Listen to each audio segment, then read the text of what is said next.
दादाजी सपनावा भइले होरा कैसा रहे विधि के विधानावा कैसा रहे विधि के विधानावा दादाजी सपनावा भइले होरा आचके में छूटला परानावा दादाजी सपनावा भइले होरा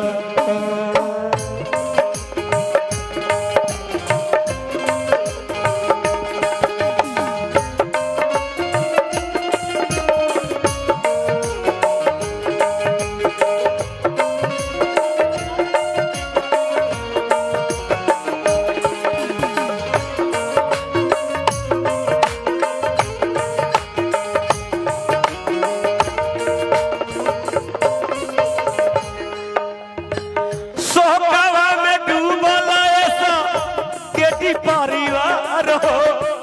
खोजलो न भूखा हरि दादाजी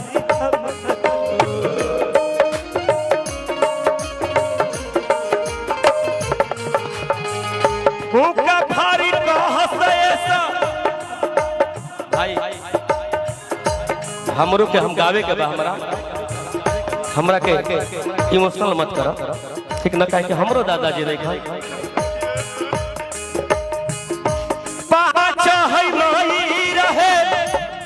शुक्रवार हो शोकवा में डूबल सकेटी परिवार हो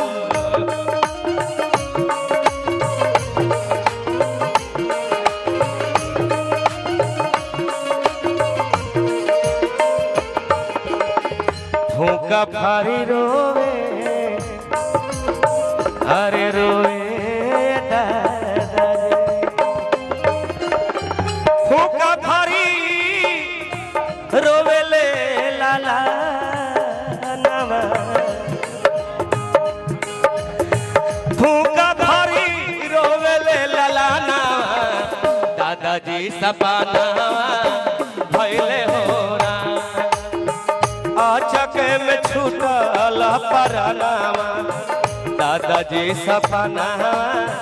भइले होरा अभी पुरस्कार ना बोल सकिला जितना लोग पुरस्कार देता खाली ये ध्यान रखे के व्यक्ति जाए के बाद ऐसे कम गलती होके हमने से ये कोशिश करे के बाद अरुण यादव बालू माफिया भैया के तरफ पुरस्कार बा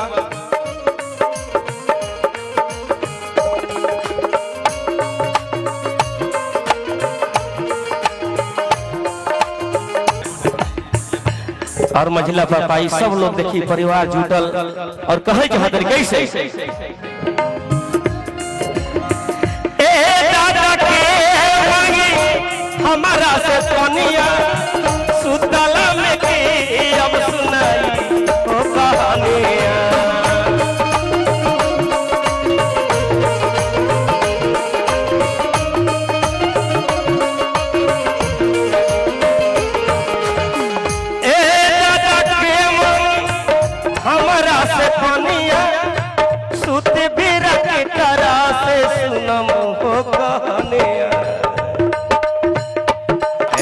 भूखा भारी रोवा अरे बड़का होबा भूखा भारी अरे रोवे लाला नवा।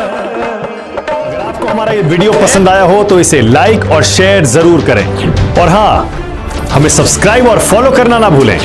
ताकि आप देश और दुनिया की कोई खबर मिस ना करें। तो जुड़े रहिए हमारे साथ और देखते रहिए।